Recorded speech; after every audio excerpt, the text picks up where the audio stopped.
Hello everyone. तो आज हम पढ़ेंगे मेंस्ट्रुअल साइकिल। हमने अपनी लास्ट वीडियोस में about male reproductive system, female reproductive system, structure of sperm और स्पर्मेटोजेनेसिस, oogenesis जैसी प्रोसेस को डिटेल में पढ़ा है फ्रॉम द एनसीईआरटी बुक।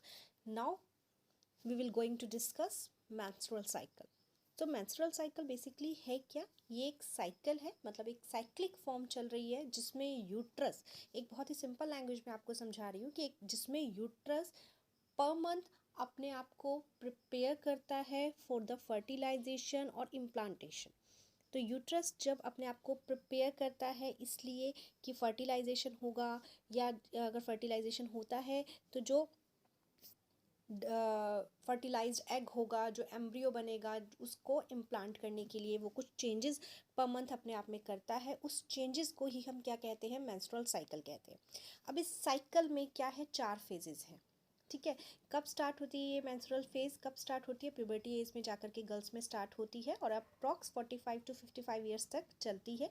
ठीक है। तो 10 टू 14 ईयर्स से ये स्टार्ट होती है ह्यूमन फीमेल में, और मेनोपोज तक जो कि 45 और 55 ईयर्स के आसपास होता है तब तक ये चलती है। ठीक है। इसको हम रिप्रोडक्टिव फेज भी बोल सकते हैं। ठीक है। जब मेंस्ट्रुअल साइकिल स्टार्ट होती है तब ये रिप्रोडक्टिव फेज भी है, और जैसे मैंने पहले बताया इस फेज में क्या होगा, साइकिल में क्या होगा, अलग अलग फेजेस होंगी। तो उसी फेजेस के बारे में हम पढ़ने वाले हैं। एक आइडियल जो मेंस्ट्रुअल साइकिल होती है उसकी जो टाइमिंग, उसके जो डेज होते हैं वो 28 डेज होता है, बट आइडियल का वैसे हम इसको 28 प्लस माइनस 2 मानते हैं। चलिए इसको देखते हैं। अब हम एनसीईआरटी से इसको जस्ट पढ़ते हैं। The reproductive cycle in female primates जो जैसे मंकी हो गया, जैसे ह्यूमन बींग हो गया, तो जो फीमेल प्राइमेट्स हैं उनमें जो रिप्रोडक्टिव साइकिल है उसको क्या बोलते हैं? मेंस्ट्रुअल साइकिल बोलते हैं। First menstruation begin at the puberty. ठीक है। उसे मेनार्च कहते हैं। तो 1 मार्क्स के लिए इंपॉर्टेंट क्वेश्चन है, व्हाट इज मेनार्च? ये फर्स्ट टाइम जब मेंस्ट्रुअल साइकिल स्टार्ट होती है उसको बोलते हैं मेनार्च। जैसे लास्ट टाइम को क्या बोलते हैं, जब बंद होता है उसको बोलते हैं मेनोपॉज। ठीक है। In human female menstruation is repeated at an average interval of about 28-29 days. जो जैसा कि मैंने अभी आपको पहले बताया 28 डेज पे ये रिपीट होती है। एक रिपीटेड है, साइक्लिक स्टेज है, बार बार first second third fourth, first second third fourth, यही साइक्लिक फेज बार बार रिपीट होती है। The cycle of events starting from one menstruation till the next one is called the menstrual cycle. One ova is released या ovulation during the middle. किसके middle में? किसके middle में होगा?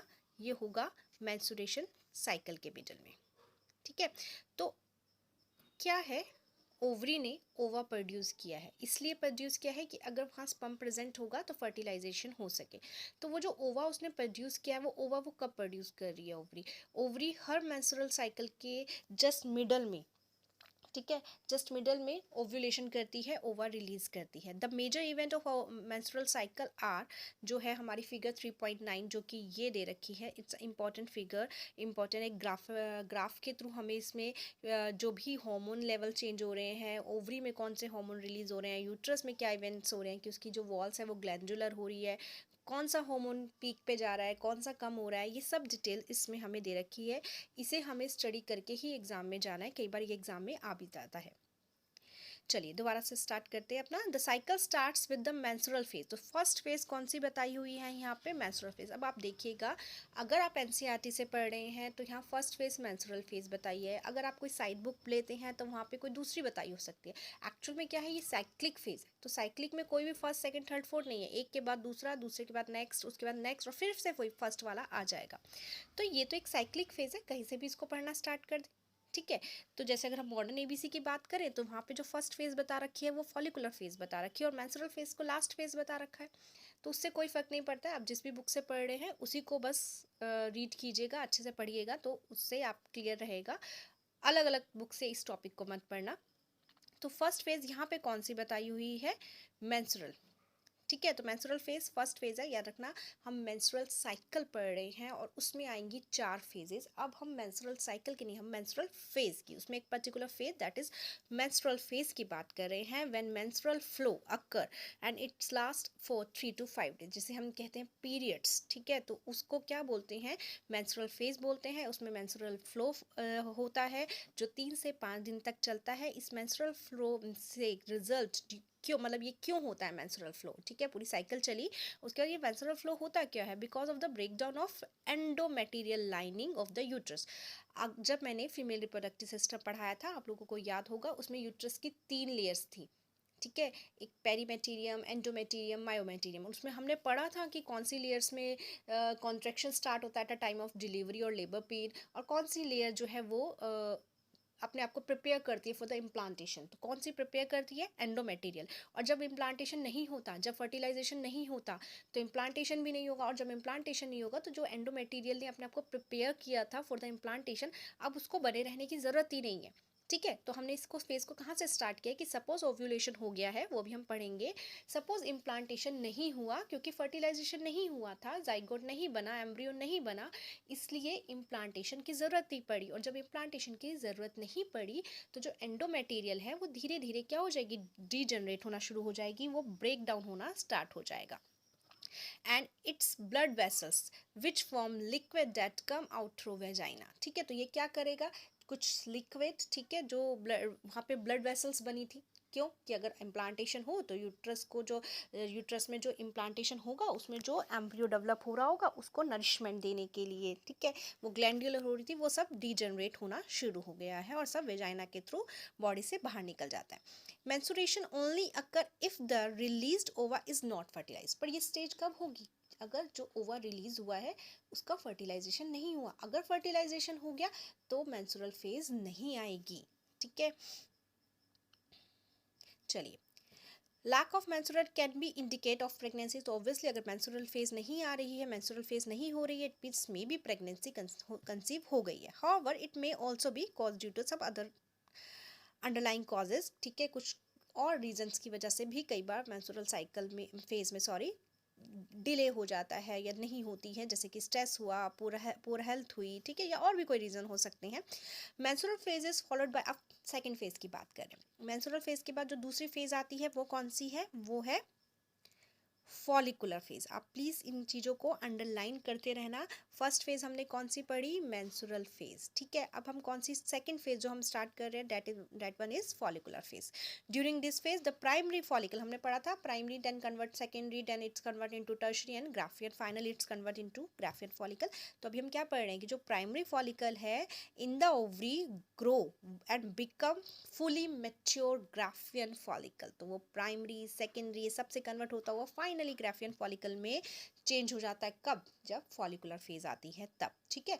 एक बार मेंस्ट्रुअल फेज हो चुकी, अब नेक्स्ट मंथ के लिए अपने आप को प्रिपेयर कर रहा है यूट्रस, तो वो क्या करेगा, उसको ओव्यूलेशन भी करना है। तो सबसे पहले यूट्रस में जो प्राइमरी फॉलिकल प्रेजेंट है उसके फॉलिकल्स में क्या होगा, ग्रोथ होगी, और वो फाइनली सेकेंडरी, टर्शरी, ग्राफियन में कन्वर्ट हो जाएगा। और साथ साथ ही जो एंडोमेटीरियम है यूट्रस की, वो degenerates through the proliferation. This change in the ovary and the uterus are induced by the change in the level of pituitary and ovarian hormones. अब ये जो चेंजेस सब आ रहे हैं उसे कैसे पता कि ये सब चेंजेस करने हैं। तो ये जो सब चेंजेस हो रहे हैं वो किस वजह से हो रहे हैं, वो इस वजह से हो रहे हैं क्योंकि जो ओवरी से हार्मोन रिलीज हो रहे हैं, जो प्यूटरिटी ग्लैंड से हार्मोन रिलीज हो रहे हैं, उनकी वजह से। सबसे पहले क्या हो रहा है, सिक्रीशन हो रहा है कौन से हार्मोन का, गोनेडोट्रोपिन, एलएच और एफएसएच का इंक्रीजमेंट हो रहा है gradually and during the follicular phase. और इसकी वजह से जो फॉलिकल्स हैं वो डेवलपमेंट हो रहा है, as well as the secretion of estrogen by the growing follicle cells. तो क्या हुआ, सबसे पहले एलएच और एफएसएच सिक्रीट हुआ, उसकी इंक्रीजमेंट से जो प्राइमरी फॉलिकल था उसमें डेवलपमेंट हुआ, और वो किस में फाइनली चेंज हो रहा है, धीरे धीरे ग्राफियन में। अब वो खुद से जो ग्राफियन फॉलिकल है ना, वही क्या कर रहा है, वो एस्ट्रोजन बना रहा है, ठीक है, जो ग्रोइंग फॉलिकल्स हैं वो क्या बना रहा है, नया एक हार्मोन बना रहा है, एस्ट्रोजन। अब LH और FSH अटेन अ पीक, अब वो एकदम पीक पे पहुंच गए, हाईएस्ट लेवल पे पहुंच गए हैं मिडल ऑफ द साइकिल में, जो कि अप्रॉक्स 14 डे पे, 28 का जस्ट मिड 14 डेट पे होगा। हाँ, अब rapid secretion of LH leading to its maximum level during mid cycle, इसको हम क्या बोलते हैं, इसको हम बोलते हैं LH रिज। ठीक, induce rapture of Graafian follicle. अब इससे क्या हुआ, फिर से एक बार समझते हैं। LH और FS का सिक्रीशन बढ़ा, जिससे ग्राफियन फॉलिकल का डेवलपमेंट बढ़ा, उससे एस्ट्रोजन सिक्रीट हुआ, और उसकी वजह से क्या हुआ धीरे धीरे कि अब जो ग्राफियन फॉलिकल था वो क्या हुआ, रप्चर होना स्टार्ट हुआ। ठीक है, thereby the release of ova हुआ, जो क्योंकि ग्राफियन फॉलिकल से जब ओवा रिलीज हो गया तो ओव्यूलेशन हो गया, और ovulation is followed by next phase that is luteal phase, which is the third phase, luteal phase, during which जो रिमेनिंग पार्ट था ग्राफियन फॉल का, क्योंकि वो ऑलरेडी रप्चर होना स्टार्ट हो चुका है, अब वो क्या करेगा, जो ग्राफियन फॉलिकल के अंदर क्या था, ग्राफियन फॉलिकल के अंदर primary oocyte sorry secondary oocyte condition में क्या था, एग था, ओवा था, वो रिलीज हो गया, वो ओव्यूलेट हो गया, तो ओवा तो चला गया, ओवरी से रिलीज होके कहाँ, फैलोपियन ट्यूब में, और वहाँ क्या, ओवरी में क्या बचा, एम्प्टी ग्राफियन फॉलिकल। अब वो एम्प्टी ग्राफियन फॉलिकल में क्या होगा, ट्रांसफॉर्मेशन होगा, और उसका अब हम नाम चेंज कर देंगे। अब वो उसमें ट्रांसफॉर्मेशन हुआ, इट मीन्स वो क्या रहा, अब वो बन गया कॉर्पस ल्यूटियम। अब ये जो कॉर्पस ल्यूटियम है ये सिक्रीट करेगा progesterone hormone which is called pregnancy hormone, it is important for the maintaining of pregnancy. तो P for progesterone, P for pregnancy, आप इसको ऐसे याद रख सकते हैं। ग्राफियन फॉलिकल ने एस्ट्रोजन सिक्रीट किया था जो कि ओवरी में था, जब उससे ओव्यूलेशन हो गया, और एम्प्टी ग्राफियन फॉलिकल जिसको हम कॉर्पस ल्यूटियम कहते हैं उसने सिक्रीट किया प्रोजेस्टेरोन। ठीक है, जो कि मेंटेन करता है एंडोमेट्रियम को। ठीक, क्यों, क्योंकि प्रेगनेंसी कंसीव कराने के लिए, स्मूथ प्रेगनेंसी कंसीव कराने के लिए। Such an endometrium is necessary for implantation of the fertilized ova and other events of pregnancy. During pregnancy, all events of menstrual cycle stop. अब ये सारे, एक बार प्रेगनेंसी कंसीव हो जाए तो ये सारे इवेंट्स जो हैं मेंस्ट्रुअल साइकिल के, ठीक है, जितनी भी फेजेस हैं, चारों फेजेस क्या होती हैं, रुक जाती हैं, नहीं होती हैं in the absence of fertilization. पर अगर फर्टिलाइजेशन नहीं हुआ, इट मीन्स ओव्यूलेशन तो हो गया पर स्पर्म नहीं था, या किसी भी रीज़न से अगर फर्टिलाइजेशन नहीं हुआ, तो जो कॉर्पस ल्यूटियम बना था, जो प्रोजेस्टेरोन सिक्रीट कर रहा है, वो धीरे धीरे धीरे डीजनरेट होना स्टार्ट हो जाएगा, और उसकी वजह से जो एंडोमेट्रियम है वो भी क्या हो जाएगी, ब्रेक डाउन होना स्टार्ट हो जाएगी, है ना, जिससे एक न्यू साइकिल स्टार्ट होगी। अब न्यू मेंस्ट्रुअल साइकिल क्या हो गई, स्टार्ट हो गई। ठीक है, तो कौन सी फेजेस हुई हमारी, 4 phases. First is menstrual phase, उसके बाद आई मेंस्ट्रुअल फेज में जिसमें मेंस्ट्रुअल फ्लो हो रहा है 3 to 5 डेज की है। फिर आई फॉलिकुलर फेज, ठीक है, जिसमें फॉलिकल्स डेवलप हो रहे हैं, primary, secondary, tertiary and Graafian follicle बन रहा है। ठीक, और ये जो है लगभग 10 to 12 डेज की होती है। उसके बाद ग्राफियन फॉलिकल बन गया, उससे ओव्यूलेशन हो गया, तो थर्ड फेज कौन सी हुई, ओव्यूलेशन फेज, जो कि एग्जैक्ट कौन से डे पे हो रही है, 14th डे पे हो रही है। ठीक है, LH के जब पीक पे पहुंच जाएगा तो जो ग्राफियन फॉलिकल है वो रप्चर हो जाएगा, होना शुरू हो जाएगा, और ओव्यूलेशन हो जाएगा। उसके बाद आया कौन सी फेज, हमारी 4th फेज, जिसको हम बोलते हैं ल्यूटियल फेज, या क्या बोलते हैं, प्री मेंस्ट्रुअल फेज भी इसको बोल देते हैं, या इसको हम पोस्ट ओव्यूलेटरी फेज भी बोल देते हैं, क्योंकि ओव्यूलेशन के बाद हो रही है तो पोस्ट ओव्यूलेटरी फेज भी बोल देते हैं। ये भी अप्रॉक्स 12 to 14 डेज की होती है। इसमें जो कॉर्पस ल्यूटियम था, ग्राफियन फॉलिकल से जब ओव्यूलेशन हो गया तो जो कॉर्पस ल्यूटियम बना उससे प्रोजेस्टेरोन सिक्रीट होगा। ठीक है, अब अगर प्रेगनेंसी हो गई तो ठीक है, प्रोजेस्टेरोन सिक्रीट हो रहा है और प्रेगनेंसी चल रही है, बट अगर नहीं होती है तो क्या होगा, वो कॉर्पस ल्यूटियम डीजनरेट होने लग जाएगा। कॉर्पस ल्यूटियम डीजनरेट हो गया तो जो उसने हार्मोन सिक्रीट किया था दैट इज प्रोजेस्टेरोन, वो भी धीरे धीरे क्या हो जाएगा, उसका लेवल भी कम हो जाएगा। ठीक, तो अब फिर से आप नेक्स्ट फेज के लिए क्या कर रहा है, अपने आप को प्रिपेयर, यानी अब क्या स्टार्ट होगी, फिर से नेक्स्ट साइकिल स्टार्ट होगी। In human being menstrual cycle cases around 15 years of age, लगभग 50 साल तक की एज में, this is termed as menopause. ठीक है, अब वो क्या हो गई, रुक गई कब, 50 की एज में, 45 to 55 की एज में आप लिख सकते हैं।